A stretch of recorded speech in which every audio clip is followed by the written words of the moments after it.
Halo Bapak Ibu Saudara sekalian, bagaimana kabarnya hari ini? Saya harap kabarnya luar biasa. Nah, di waktu yang diberikan Tuhan ini, mari kita sedikit mendengarkan renungan yang akan saya bawakan ini. Mari sebelum kita mendengarkan renungan pada hari ini, kita bersatu di dalam doa terlebih dahulu. Mari kita berdoa.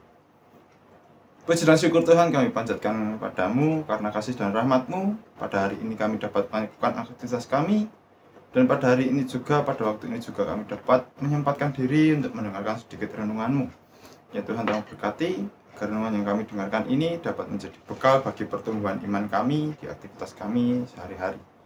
Dalam nama Tuhan kami berdoa dan mengucap syukur. Amin. Bapak Ibu Saudara yang terkasih dalam Tuhan, bacaan kita pada hari ini terambil dari Kitab Keluaran pasal yang ke-19 ayat 16 sampai 25. Keluaran pasal 19 ayat yang ke-16 sampai 25. Dengan judul perikop Tuhan menampakkan diri di Sinai. Mari saya bacakan. Dan terjadilah pada hari ketiga, pada waktu terbit fajar, ada guru dan kilat dan awan padat di atas gunung dan bunyi sangkakala yang sangat keras, sehingga gemetarlah seluruh bangsa yang ada di perkemahan. Lalu Musa membawa bangsa itu keluar dari perkemahan untuk menjumpai Allah, dan berdirilah mereka pada kaki gunung. Gunung Sinai ditutupi seluruhnya dengan asap, karena Tuhan turun ke atasnya dalam api. Asapnya membung seperti asap dari dapur, dan seluruh gunung itu gemetar sangat. Bunyi sangkakala kian lama kian keras. Berbicaralah Musa, Lalu Allah menjawabnya dalam guru. Lalu turunlah Allah ke atas gunung Sinai, ke atas puncak gunung itu. Maka Tuhan memanggil Musa ke puncak gunung itu, dan naiklah Musa ke atas. Kemudian Tuhan berfirman kepada Musa, "Turunlah, peringatkanlah kepada bangsa itu, supaya mereka jangan menembus kepadatan Tuhan.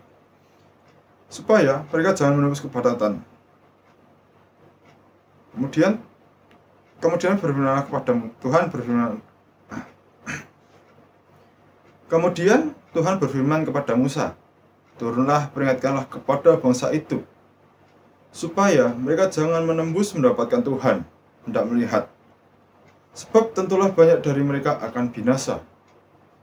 Juga para imam yang datang mendekat kepada Tuhan haruslah mengkuduskan dirinya, supaya Tuhan jangan melanda mereka."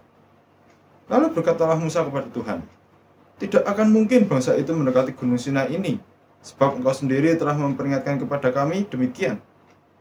Pangsanglah batas sekeliling gunung itu, dan nyatakanlah itu kudus." Lalu Tuhan berfirman kepadanya, "Pergilah, turunlah, kemudian naiklah pula engkau berserta dengan Harun.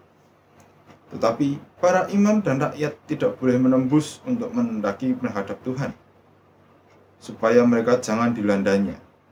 Lalu turunlah Musa mendapatkan bangsa itu dan menyatakan hal itu kepada mereka. Berbahagia bagi kita yang senantiasa mendengarkan dan mempercayai firman yang telah disampaikan. Nah, Bapak Ibu Saudara sekalian, pada bacaan kita hari ini kita melihat sebuah peristiwa, yaitu Tuhan Allah datang menjumpai bangsa Israel untuk melihat umat pilihannya. Terjadinya ini adalah ketika peristiwa bangsa Israel keluar dari tanah Mesir hendak menuju tanah perjanjian, yang di mana itu tanah itu disebut dengan tanah Kanaan. Di dalam tengah perjalanan, ya bisa dikatakanlah bangsa Israel ini sedang istirahat di bawah kaki gunung Sinai, karena perjalanan yang akan mereka tempuh itu sangat jauh. Mereka bermalam di situ, dan ketika sedang bermalam, ternyata Tuhan datang pada paginya, pada pagi fajar, dikatakan tuh setelah subuh lah, matahari waktu baru terbit, Tuhan datang ke atas gunung untuk menjumpai mereka itu bangsa Israel ini. Tapi yang dijumpai bukan semua bangsa Israel, melainkan perwakilan yang sudah dipilih Tuhan, yaitu Musa. Loh, kok Tuhan gitu? kok Tuhan nggak mau menjumpai seluruh bangsa Israel? Kenapa hanya mau menjumpai Musa, bertemu dengan Musa dan membawa, dan Musa pun harus membawa Harun? Kenapa hanya harus 2 orang? Kenapa nggak semua? Nah, di sini di bacaan kita hari ini dapat kita lihat bahwa kemuliaan Tuhan itu sangatlah dahsyat. Bahkan orang biasa pun ketika melihat kemuliaan Tuhan itu bisa dikatakan langsung binasa, dilandanya. Tapi kalau Tuhan itu kemuliaan dahsyat, dan kita umatnya kok kita sering melihat kemuliaan Tuhan, tapi kok kita nggak binasa.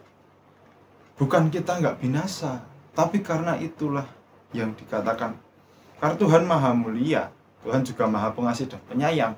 Buktinya adalah ketika bangsa Israel keluar dari tanah Mesir, mereka bingung, bangsa Israel kelaparan, bangsa Israel ketakutan. Tuhan menuntun langkah mereka, sebagai kalau siang sebagai tiang awan, kalau malam sebagai tiang api.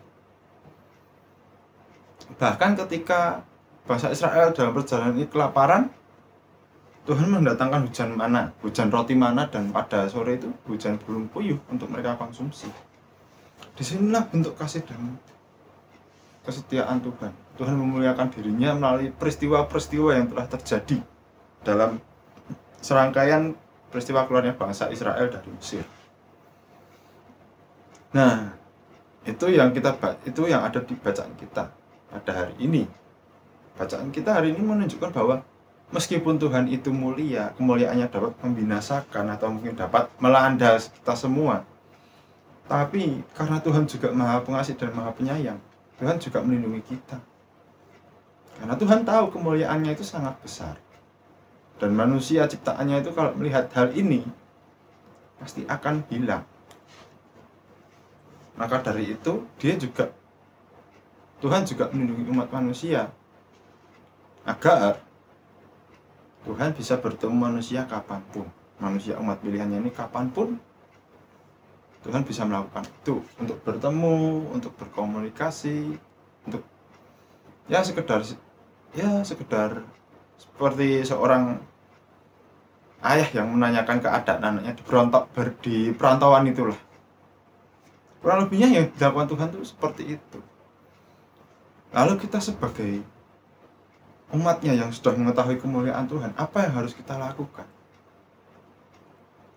Yang bisa kita lakukan tuh ada banyak, sangat banyak. Bahkan saking banyaknya kita nggak bisa menghitung apa yang dapat kita lakukan. Karena kita nggak bisa menghitung ini, kita jadi bingung mau gimana. Kita melihat kemuliaan Tuhan seperti apa, kita menyaksikan kemuliaan Tuhan seperti apa, ya kita ceritakan pada orang-orang. Tapi harus dengan momen yang tepat untuk menceritakan kemuliaan Tuhan ini, sehingga ketika kita menceritakan kemuliaan Tuhan tidak menyinggung orang lain. Atau ketika kita sudah melihat kemuliaan Tuhan, kita sudah merasakan kemuliaan dan merasakan perlindungan yang diberikannya, kita juga bisa membantu orang lain.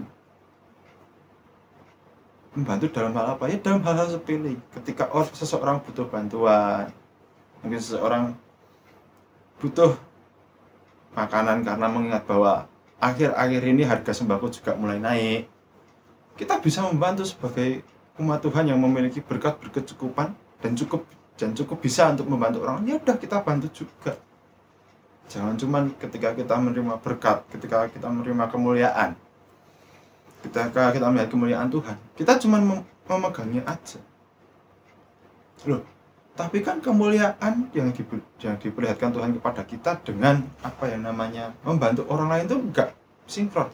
Loh, siapa bilang enggak sinkron? Hal itu sangat berpengaruh, di mana kita sebagai umat Tuhan yang telah melihat kemuliaan itu, kita membantu orang lain juga. Wah, orang lain pasti mereka beranggapan wah dia anak Tuhan. Bisa dikatakan orang lain beranggapan dia anak Tuhan. Dia saya diberkati dan akhirnya saya diberikan berkat, saya mendapatkan berkat itu juga. Oleh karena itu alangkah baiknya saya juga mendoakan dia, karena saya sudah melihat kemuliaan Tuhan di dalamnya dengan berkat yang saya terima. Kurang lebihnya seperti itu. kita menerima kemuliaan Tuhan, kita menyaksikan kemuliaan Tuhan, kita juga membawa kemuliaan Tuhan keluar dari diri kita, keluar ke lingkungan di sekitar kita untuk menjadi berkat bagi mereka juga. Gak hanya ketika kita terima, terus kita lupa begitu aja. Kita terima hari ini kemuliaan Tuhan seperti apa, terus aktivitas sehari-hari ya seperti biasa, gak memikirkan yang lain. Yang penting apa yang ingin dijalan, yang penting apa yang menjadi jadwal harian berjalan lancar, gak seperti itu. Ya memang dari jadwal sehari-hari kemuliaan ini bisa muncul juga, cuman nggak terlihat, sangat terlihat di orang-orang sekitar kita. Apalagi kita harus sebagai umat Tuhan harus membawa makin banyak orang yang percaya kepadanya. Nggak, dalam artian percaya itu apa sih? Percaya adalah Tuhan Allah adalah satu-satunya Tuhan. Tuhan Allah adalah satu-satunya penolong yang hidup. Tuhan Allah satu-satunya juru selamat bagi umat manusia. Jadi Bapak Ibu Saudara sekalian, jangan lelah untuk senantiasa membawa kemuliaan Tuhan di dalam kehidupan kita sehari-hari dan senantiasa membagikan kemuliaan tersebut bagi orang-orang di sekitar kita. Mari kita bersatu dalam doa. Ya Tuhan, ampunilah kami Tuhan dalam kami beraktivitas. Kami sering lupa dengan berkat yang telah Engkau berikan, kemuliaan yang telah Engkau nampakkan bagi kami. Kami masih sering bersungut-sungut dengan apa yang sudah kami lakukan, apa yang kami terima, dan apa yang kami dapatkan Tuhan. Ya Tuhan, tolong ampuni kami. Ya Tuhan, tolong bimbing kami, tuntun kami, agar kami dapat menjadi pribadi, menjadi seseorang yang dapat menjadi saluran berkat bagi orang lain dan membantu orang lain dalam kesusahan ketika kami mampu membantunya Tuhan. Sebentar lagi kami juga akan melanjutkan aktivitas kami Tuhan. Ya Tuhan, tolong jaga lindungi kami. Ya Tuhan, tolong tuntun kami agar kami dapat menjadi saluran berkat bagi orang-orang sekitar kami, sehingga namamu semakin dimuliakan di muka bumi ini Tuhan. Dalam nama saja Tuhan kami sudah berdoa dan mengucap syukur. Amin.